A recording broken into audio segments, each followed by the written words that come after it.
Hello everyone. तो मात्र 6 घंटे में खेसारी लाल यादव और सपना चौहान के गाने ने सारा रिकॉर्ड तोड़ दिया है। और यह गाना आज सुबह में ही रिलीज़ किया गया था और इस गाने को लिखे हैं अखिलेश कश्यप जी और इसमें म्यूजिक दिए हैं विकास यादव जी। और इस गाने को गाए हैं खेसारी लाल यादव जी और शिल्पी राज जी, जो कि आपको स्क्रीन के ऊपर दिखाई दे रहा है। जिस गाने का नाम है राम जाने, जिसका टाइटल है राम जाने।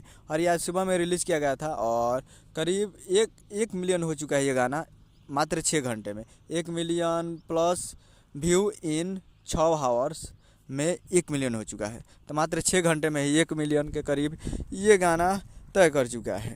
तो 6 घंटे में बहुत बड़ा रिकॉर्ड बना दिया है। अभी के डेट में इतना खेसारी लाल यादव जी का गाना चल नहीं रहा है, और चल तो रहा है लेकिन फ़िलहाल इतना तेज़ी से नहीं चला जितना आज तेज़ी से चला है।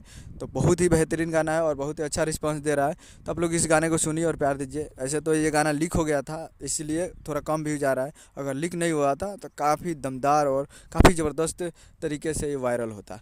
तो आप लोग इस गाने को अभी तक नहीं सुने तो जाइए और मनसा एंटरटेनमेंट पे जाकर सुनिए और प्यार दीजिए। उम्मीद करना वीडियो चला, चैनल को सब्सक्राइब करें। मिलते हैं अगले वीडियो में। जय हिंद, जय भोजपुरी।